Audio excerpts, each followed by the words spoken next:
All right, guys, really quick.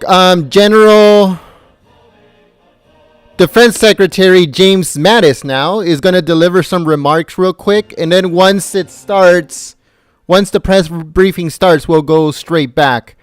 I wish I can stream both things at the same exact time, but James Mattis is going to speak in just a few minutes.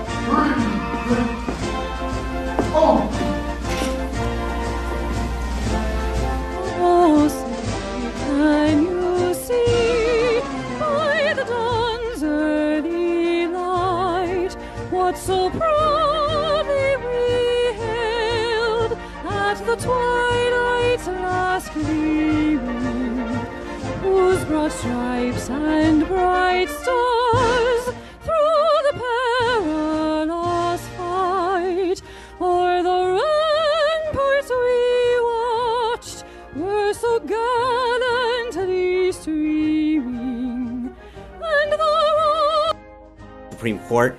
It's an incredibly productive conversation. As you can see from the president's tweets, he will announce that nomination next Thursday. The president also spoke with Prime Minister Modi of India yesterday. Unfortunately, I wasn't able to give you a readout during the briefing, so let me just let you know that during the call, the president emphasized that the United States continues to consider India a true friend and partner in addressing challenges around the world. The two discussed opportunities to strengthen the partnership between the United States and India in a broad area such as the economy and defense. They also discussed security in the region of South and Central Asia. President Trump and Prime Minister Modi resolved that the United States and India should stand shoulder to shoulder in the global fight against terrorism. And President Trump looks forward to hosting Prime Minister Modi in the United States later this year. Today, the president's focused on fulfilling one of his most significant campaign promises to the American people by making America safe again, by taking steps to secure our borders and improve immigration enforcement inside the United States. The president intends to sign 2 executive orders after observing the swearing in of Secretary of Homeland Security Kelly. The first order is the Border Security and Immigration Enforcement Improvements. It addresses long overdue border security issues, and it's the first order in that will be to build a large physical barrier on the southern border. Building this barrier is more than just a campaign promise. It's a common sense first step to really securing our porous border. This will stem the flow of drugs, crime, illegal immigration into the United States. And yes, one way or another, as the president has said before, Mexico will pay for it.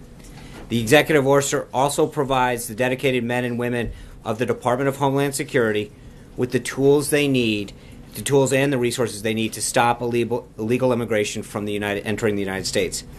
Under the Constitution, the American people get the final say who can and cannot enter our nation, and they've spoken loud and clearly through our laws. We're going to create more detention space for illegal immigrants along the southern border to make it easier and cheaper to detain them and return them to their country of origin.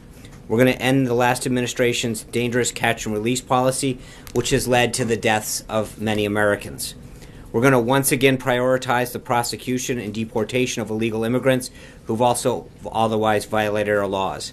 And after these criminals spend time in prison for the crimes that they've committed, they're going to get back one-way tickets to the country of their origin, and their governments are going to take them back. The second executive order, enhancing public safety in the interior of the United States, addresses the enforcement of our immigration laws in the United States and returns the power and responsibility to the dedicated men and women of the Department of Homeland Security's Immigration and Custom Enforcement to help them enforce the law. These men and women want to enforce the law, and we're going to help them do that. Federal agencies are going to unapologetically enforce the law, no ifs, ands, or buts. We're going to restore the popular and successful Secure Communities program, which will help ICE agents target illegal immigrants for removal. The State Department is going to withhold visas and use other tools to make sure countries accept and return the criminals that came from their country. We'll ensure that these countries take those individuals back, and we're going to strip federal grant money from the sanctuary states and cities that harbor illegal immigrants. The American people are no longer going to have to be forced to subsidize this disregard for our laws. Reforming our immigration system has been at the top of President Trump's priorities since he announced his candidacy. Now, in just the final first week, just in the first week, we're not there yet, of his presidency, the last administration will enforce the rule of law and restore value to the American citizenship, our greatest asset in the 21st century. As to the rest of the day's schedule, this morning the president started off his day in the Oval Office, carrying out some official duties. This morning he had the honor to greet now Ambassador to the UN, Nikki Haley, in his office after the Vice President swore her in his ceremonial office across the street. As one of the most respected governors in the country, Ambassador Haley has a proven track record of bringing people together, regardless of their background or differences, to create opportunities for bettering her state and now our nation. The President is pleased that Ambassador Haley, to the best of my knowledge at least, is our nation's first Indian American cabinet-level officer. That's a big deal for Indian Americans throughout this country. And now she is able to get to work representing our nation as our nation's top diplomat. In just a few minutes, the President will be departing the White House to visit the Department of Homeland Security, where, as I mentioned, he'll attend the swearing-in of Secretary Kelly, would then be briefed by FEMA on the storm relief efforts in the Southeast, and conduct other related business specific to keeping our nation safe. Secretary Kelly has dedicated his life to protecting our country, enlisting in the Marine Corps in 1970, commanding at every level from platoon commander through the corps level and combatant command. He has a sincere commitment to fighting the threat of terrorism inside of our country and ending the dangerous flow of illegal immigrants through our borders. The President's looking forward to working with Secretary Kelly to implement his plans to restore our borders and protect our country.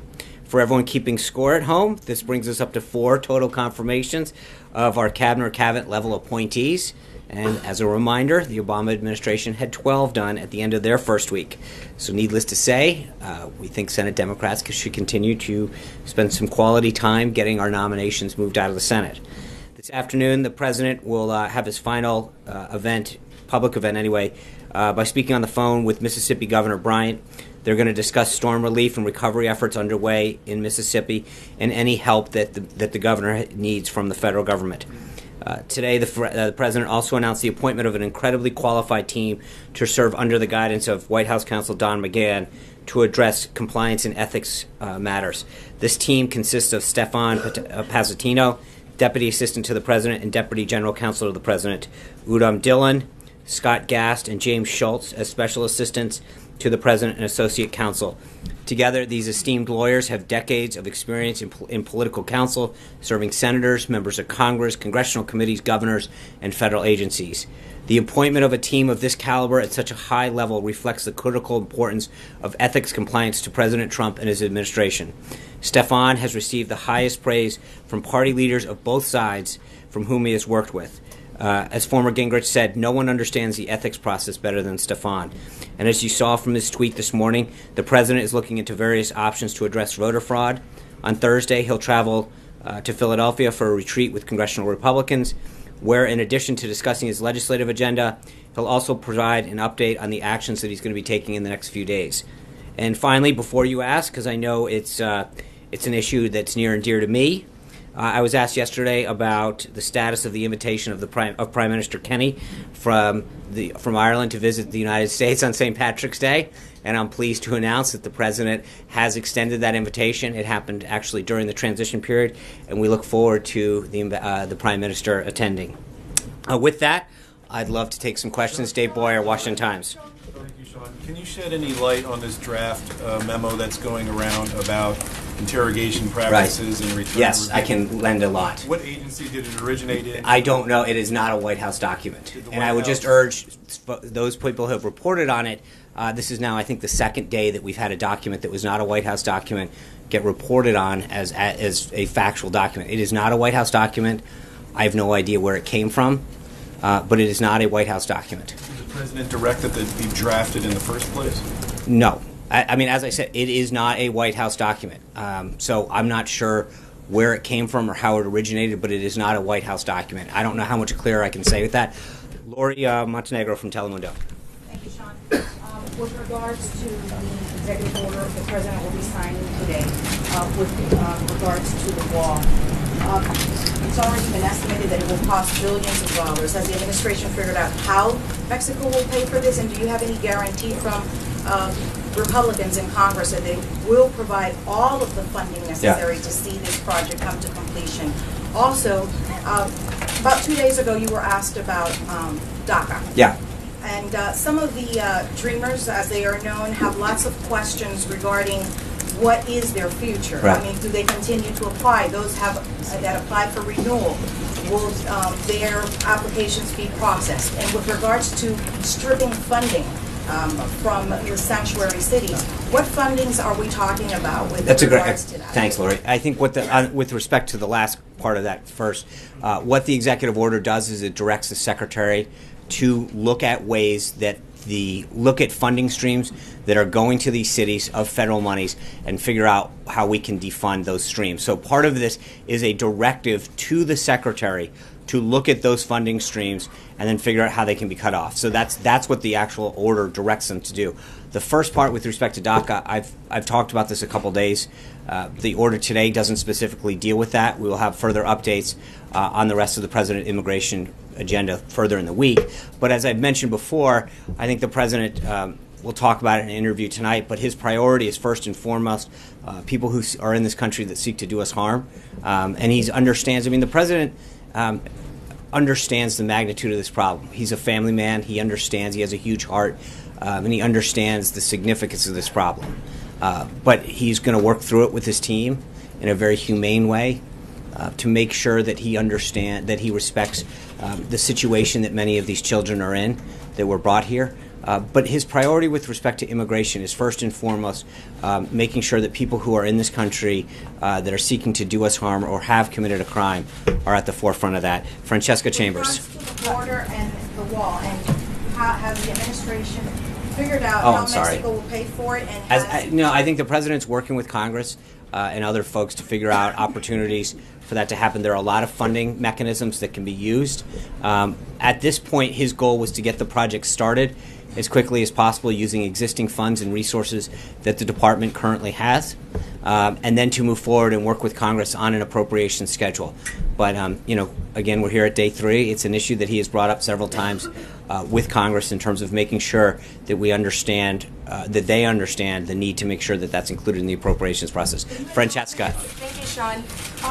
Could you give us a little bit more of a readout of yesterday's meeting with senators about the Supreme Court justice nominees? How was that list received specifically by Democrats? And has the president whittled it down to 3 names or 1 name as we're hearing? The president is not wielded it down, at least not to the extent that he's willing to share with us. Maybe in his mind he's got that going, but he's going through the process. He had a very constructive and productive conversation with Senate leaders yesterday about the advice and consent role that they have, getting their ideas, the principles that they expect, and he was sharing with them the qualities and values that he expects in a judge to serve on the Supreme Court. I'm not going to go further than that, but I would just say it was a very productive and constructive meeting. Eli Stokels. Last night, National Park published tweets that were scientific facts about climate change. And then those tweets disappeared shortly after there. So I'm wondering if this White House had anything to do with that, and if there's a broader, as has been reported by some organizations, if there is a broader mandate going out to federal agencies about halting speech coming from those agencies. No, there's nothing that's come from the White House. Absolutely not. I think in some cases, I know in the Park Service, for example, over the weekend, somebody who an unauthorized user had an old password in the San Francisco office, went in and started retweeting inappropriate things that were in violation of their policy.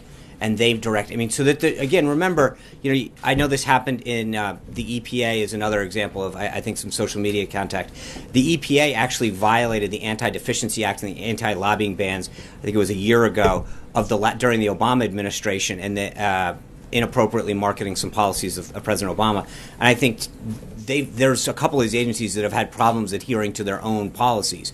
And I would refer you back to them as to why those things are happening. But I know that they are taking steps in both of those two cases to address inappropriate use of social media. Yeah.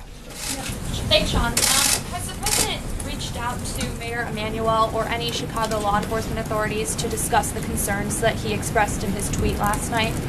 Well, he met with Mayor Emanuel during the transition, expressed to him his support for the city, the need to deal with the crime and the killings that are occurring in Chicago. I mean, I think when President Obama was speaking his farewell address the other day, 2 people were killed the same day that the president was in his home city.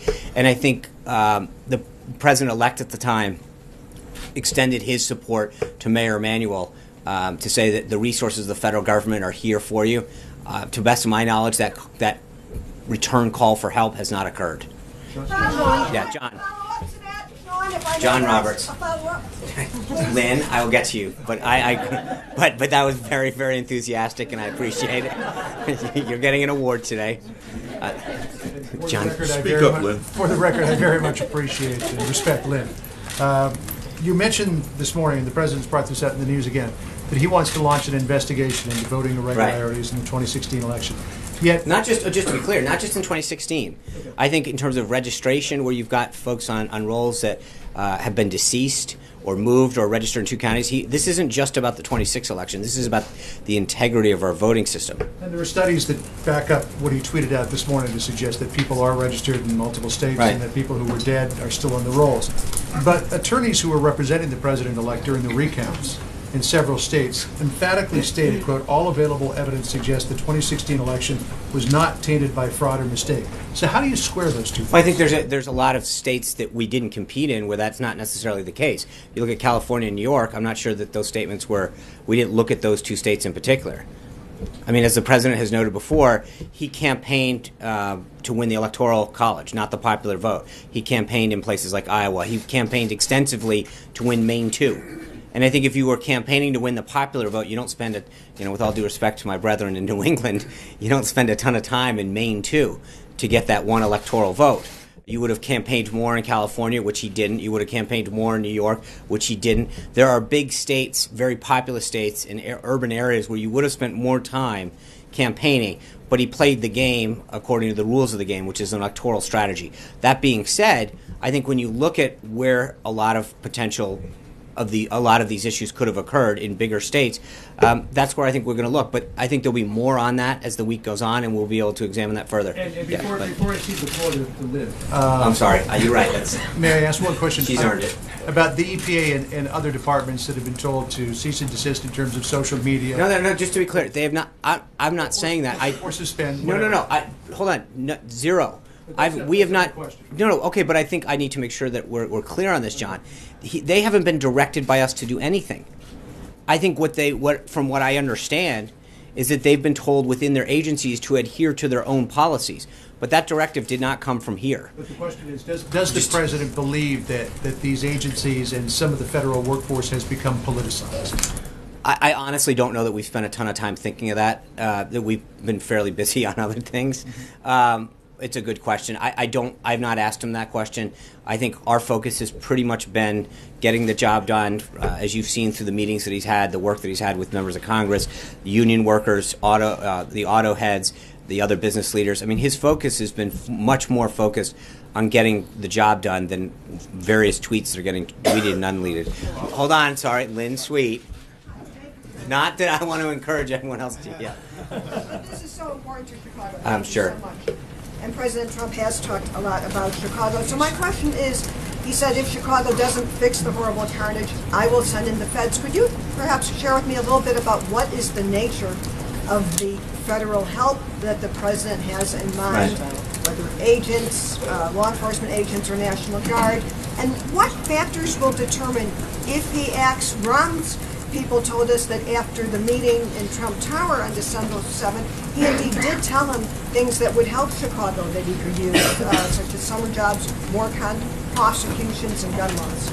I think what the president is upset about is turning on the television and seeing Americans get killed by shootings, seeing people walking down the street and getting shot down. The president of the United States giving his farewell address and 2 people being killed that day. And when you look at a city like that, he's had conversations with police officers in Chicago and asked them, what is preventing you from solving this? And I think in many cases there are some issues that can be resolved that will help them do their job better to keep the people of Chicago safer. And what he wants to do is provide the resources of the federal government, and it can span a bunch of things. There's no one thing. It can be, there can be aid that can be, if it was requested up through the governor, through the proper channels, that the federal government can provide on a law enforcement basis. But there's other aid that can be extended as well, either through the U.S. Attorney's Office or other means that will ensure that the people of Chicago have the resources to feel safe. That's what he means, Lynn. And part of it is that no American, whether or not you live in Chicago or Nebraska, shouldn't feel like you can walk down the streets of a city, streets of a city in this country and fear for your life. And I think too often that's happening in Chicago. What will happen next, just so we know the timetable? I think next is we'll hopefully get a dialogue started with Mayor Emanuel and try to figure out what a path forward can be, so that we come up with a plan that can keep the people of Chicago safe and help ease the problem there. Yes. Thanks, Sean. Did Mexico's government have any knowledge that this new executive order would be signed today? And do you feel President Trump and President Peña Nieto will be on the same page after they meet next week in terms of who is paying for the wall? I hope so. I think that they're definitely going to discuss not only NAFTA, but the wall. There's a lot of subjects that are going to come up. We have a lot of trade that goes between the two countries. There's some security, obviously Homeland Security issues, but there's no question I think NAFTA is going to be big on that list, and trade overall. But with respect to your first question, I don't think we generally telegraph to people who are coming to visit what executive orders we're going to send. Kristen. John, thank you. A couple of questions. Yeah. I want to go back to that draft executive order that would undo some of the restrictions for handling detainees. Has the president seen that draft EO? I'm sorry, the one that he's Has signing? he seen it? No, the draft executive order that would undo the restrictions on how to handle detainees. I guess I'm having a hard time. You're asking me if a document that's not a White House document he's seen. I don't believe, to the best of my knowledge, and so I would ask. This is the second day in a row we're getting asked about documents that are floating around, and people saying, and frankly, reports being published attributing documents to the White House that are not White House documents. And I haven't attributed. No, to I'm White not House. saying you. Do you know if he's seen it? To the best of my knowledge, he hasn't seen it. I think he's got a lot of other things. Since it is floating around, Hold on. I have a couple more questions. Okay, no, you get one more. Let's not get greedy. I have two more. Since it is floating around, Okay. is he considering Kristen, bringing back this is a black sites and I'm not going to water start boards? answering hypotheticals about documents that are floating around. That's a ridiculous. You're basically okay, Kristen. We're going to end this right now. Hunter. No, Hunter Walker. Thank you. Hunter, the president is reportedly going to limit access to the country for visa holders and refugees from Iraq, Iran, Libya, Somalia, Sudan, Syria, and Yemen. Will he be taking any steps that will affect people from those countries who are already here, including perhaps registering them or beginning deportations? I think we're going to have something. I mean, look, the president's talked extensively about extreme vetting today. And you'll see more action this week on keeping America safe. This has been something he talked about in the inaugural address, he talked about in the campaign. As we get into that implementation of that executive order, we'll have further details. But I think the guiding principle for the president is keeping this country safe and allowing people who are from a country that has a propensity to do us harm, to make sure that we take the necessary steps to ensure that the people who come to this country, especially where areas that have a predisposition, if you will, or a higher degree of concern, that we take the appropriate steps to make sure that they're coming to this country for all the right reasons. And I think we'll have further information on that back later this week. Yeah. Fraud investigation. What's the ultimate goal here? And essentially, isn't the president questioning the legitimacy of his own election? No, I think that the question, look, voting is the most sacred right that we have. As Americans, this is it's the hallmark and the foundation of our democracy. And to ensure that we know that every person's vote counts equally as the next citizen is probably one of the greatest things that we can do. But aren't those checks and balances already in place? Part of the reason we need to do a study is to make sure, look, I don't want to start throwing out numbers, but there's a lot of people that are dead. They're on rolls. There are people that are voting in or that are on the rolls in 2 different states, sometimes in 3 different states. I think taking the necessary steps to study and to track what we can do to both understand the scope of the problem, and then secondly, how to stop the problem going forward is something that's definitely clearly in the best interest. John Gizzi. Thank you, Sean. 2 brief questions. First, Congressman Todd Rokita of the Vice President's home state of Indiana, himself a former Secretary of State, is the father of that state's voter ID law, which went to the Supreme Court. He has long advocated other states following the Indiana example, all states adopting voter ID. Right. Is that something the President would get behind to achieve? Yeah, I think the President's #1 goal is to make sure that Georgia is another great example of a state that implemented a very successful voter ID program. And I think that's what the President's, one of several things. But the first step is for him to get this, I don't want to call it a task force yet because it's not there yet, but this effort underway that can look at the scope of the problem and then, John, maybe make some recommendations, and maybe it is voter ID in states, but right now we've got 50 states and the territories that all have various different IDs, and I know that there's some compliance issues to make sure, but part of that is to figure out the extent of the problem. In some states, what it takes to get a driver's license might be an issue, and but I think we have to understand where the problem exists, how deep it goes, and then suggest some remedies to it. But right now, to sort of prejudge the process would sort of get in front of the whole need to have it. Paul Bedard. I have a second question. Next week is the National Prayer Breakfast, It is. Sean, and presidents from Eisenhower to President Obama spoke about their faith. Right. Will the president attend? I'm going to have to be back to you. I'd be glad to check on that. I just don't have the president's schedule for the next week. So I will get... hold on a second. Paul Bedard. Sean, what will the White House and presidents do on immigration to sanctuary cities and sanctuary counties that say, "Go ahead, keep your money. We don't care. We're going to harbor these illegal criminals"? And also, what do you do about countries that pretty much say the same thing, who won't allow those people to come back into their country? Well, I think the first step, Paul, is the funding piece. And again, this is a multi-step problem. And it's why you've started to see different executive orders get rolled out, and then there's, a congressional piece that we have to do legislatively. But to the extent that the president can continue to identify areas that he can handle within executive action and orders and memoranda to start curbing the problem of of illegal immigration. But also, again, it's about we talked a little bit about yesterday in terms of funding. There's a taxpayer issue here. You've got the American people out there working and then having their money sent to places where folks that aren't in this country legally are getting sent to cities that are therefore using their tax dollars. That's a part of it. So it's not a one-step solution. I think that's why you've got the wall, you've got some funding issues, you've got the vetting, but it is not a one-step process. It's going to be a multi-tiered, multi-step problem. Yeah. Sean, on the Supreme Court, what is the president's views of Judge Gorsuch? He's a name that's been circulated. Right. And then more broadly, does the president feel like the choice should be someone who is in their late 40s, early 50s as a way of leaving his imprint on the court? I think that there have been several names that have been floated out there. He put out the list a while ago of 20 or so. That's where I would look. I'm definitely not getting ahead of the president on this.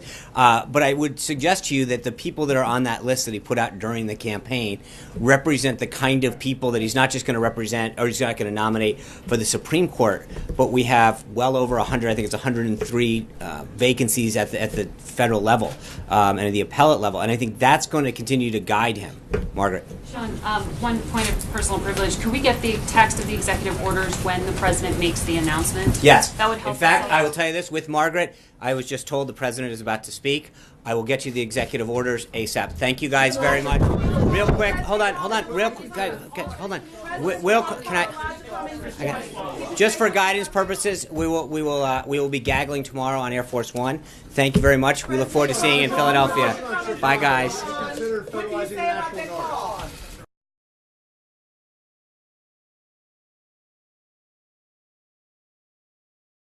All right, guys, thank you very much for joining us. If you are new to our community, please hit that subscribe button. President Trump is set to speak soon, so we're going to shut down and we'll go back up when the president starts speaking. Again, if you are new to our community, please hit that subscribe button. If you're already subscribed, hit the bell notification right next to the subscribe button so you can get the notification of when we go live. Make sure to give this stream a thumbs up, and we hope to see you guys in just a little bit. Oh, and again, we're trying to see if we got enough of the remarks by Secretary of Defense James Mattis. It will be uploaded in just a few minutes, but we'll see if we got enough footage. So thank you very much, guys.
Thank you.